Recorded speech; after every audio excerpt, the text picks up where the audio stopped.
ধরেন আল্লাহ তাআলা দুইজনকে সৃষ্টি করলেন।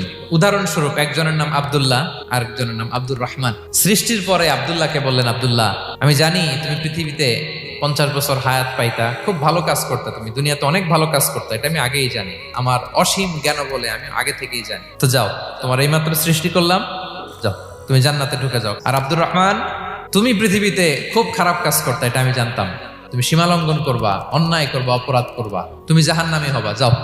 যেহেতু আমি জানি পরীক্ষার আর দরকার নেই, তোমারে জাহান্নাম দিয়ে দিলাম, যাও ঢুকে যাও। সে বলবে, আল্লাহ এই মাত্র আমারে বানাইলেন, সৃষ্টি করেই বলতেছেন তুমি জাহান্নামে যাও, আর বলতেছেন আমি জানি দুনিয়াতে পাঠালে তুমি খারাপ কাজ করবা, তুমি জাহান্নামী হবা, পাঠানোর আর কি দরকার, আগে থেকে জাহান্নামে যাও। আল্লাহ আপনি জানলে জানতে পারেন, আমি তো জানি না, ঠিক কিনা বলেন?